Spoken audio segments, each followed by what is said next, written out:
It's been a while since we talked about Shippuu Senki Force Gear 2. Sorry guys, it's been busy and a lot of games have come out in the past few weeks. But in that video, we mentioned that its creator also made another game, a Castlevania-inspired game. And the comment section wanted us to check it out, so here we are. Bloodlines Magicians Chase2 is an indie game by MasterTypeX. It's available for the Switch, and it was on sale, so we took a look at the game. What happens when an indie dev who can make a really good Mega Man-like game tries their hand at Castlevania? Let's find out. But also, we made a Castlevania-like games video a while back, so maybe check that out too. I'll start off with saying that Bloodlines actually has an English version, unlike Shippuu Senki Force Gear. So there will be no language barriers on this one. Bloodlines tells the story of Leica, who visits a certain monster-infested town with her maid. They arrive in this land in order to rid it from the vampire that's been terrorizing it. You start off with just Leica and the maid Sakura, and run into new allies along the way. You'll eventually end up with a team of 4 vampire hunters. You all share the goal of defeating the vampire Wilhelm, battling through monsters and the vampire's best lackeys to get closer to your goal. So yeah, the story is very simple and basically just provides a stage where the game can take place. If you're someone who's followed MasterTypeX in their games for a long time, you'll also notice that the game features a lot of characters from their previous games. A fun touch for those who love his work. While it's great that they have a translation this time, it's not exactly the best. It's full of awkward wording and typos. For example, Leica's name was spelled as Leica for the first few bits of the story. The rest of the dialogue is also fairly stiff and robotic. You'll understand what's happening, you know what you're doing, but that's it. It's a translation that can just barely get you around the game without feeling confused, but it's not exactly what I would call good.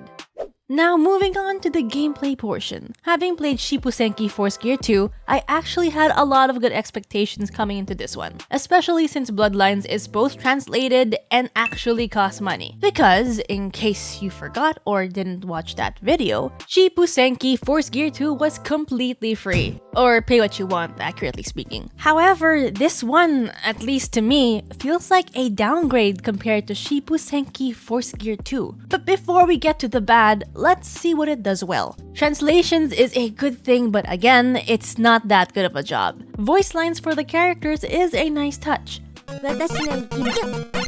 I bought it on sale and it was pretty cheap, and that's pretty much it. So let's move on to the bad news. First thing that really caught my attention when I first got to the gameplay was how slow and sluggish the running was. I feel like the running speed, the running animation, and the environment size didn't really mesh well together. It felt like it took forever to get from one end of the screen to the other. Take a look at the animation compared to how fast you actually go. I don't know if you can tell just by looking at it, but doesn't it feel like I should be moving faster than I should?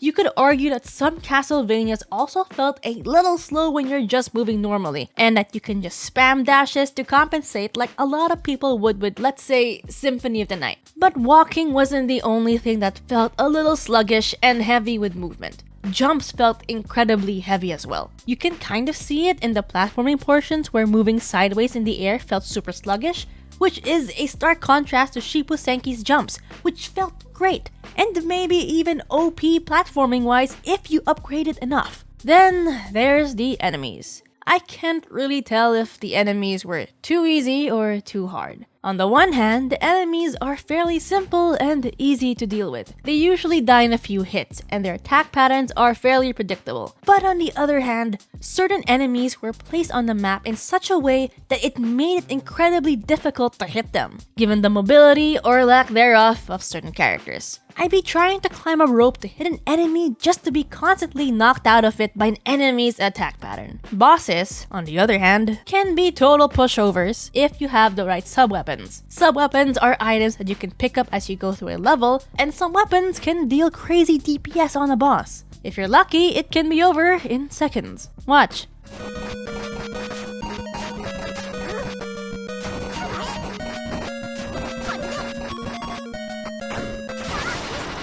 There was even one fight where I was struggling, but then I remembered I had sub-weapons and just completely dominated. Full disclosure, I've only played Symphony of the Night and the DS games Order of Ecclesia and Portrait of Ruin. But then, This really doesn't play like a Castlevania game. Maybe the developer didn't mean to make a Castlevania-like game and it's just me putting that expectation onto the game by myself. Although the whips, the vampires, and the candles that drop health when broken say otherwise. The game feels like it's trying to put together Castlevania and a Mega Man type gameplay. The dev does Mega Man-like really well, as evidenced by Shippuu Senki Force Gear. However, the way they put together Bloodlines feels like they put together the most generic parts of each game together and made a meh game. Instead of the complex interconnectedness found in the level design of the Castlevania series, it decided to use Mega Man's more linear level designs. The game also makes use of level selects, and not in the specific way that Mega Man does with the Robot Masters. It's a very generic, straightforward, and linear level select. The main story features 4 characters, but I wish that they did more with their movesets and progressions. Shippuu Senki Force Gear 2 only had 2 characters, but I feel like it had a lot more thought in making their movesets and progressions unique from each other. In fact, Bloodlines doesn't have progression throughout its story, so it feels like you're just the same as you started. No level up system and equipment system from the Castlevania series, no power-ups from bosses and items from the Mega Man series. What's more, it's also fairly short. The main story only has 7 stages and you can probably complete it in an afternoon of dedicated gaming.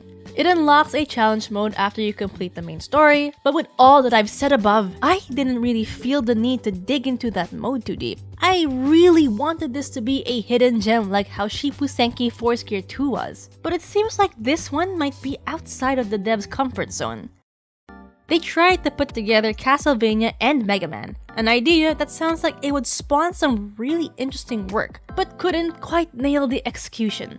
It doesn't quite capture what makes both the series good. It also has translation, which makes it way more accessible compared to Force Gear, but it isn't as good. The movement felt heavy, slow, and awkward. Enemies are either really easy or in a position that makes them frustrating to deal with. Bosses are pushovers if you have the right sub-weapon.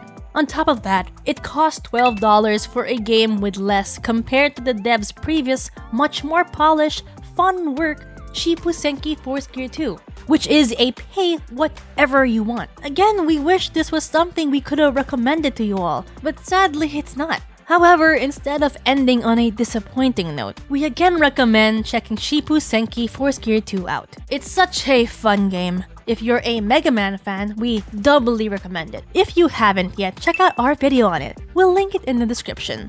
If you want us to check more obscure, lesser-known Japanese indie games, let us know. Thanks for watching. Like and subscribe if you appreciated the video. Check out our other videos for more video game related content. This has been Game8, and we'll see you next time.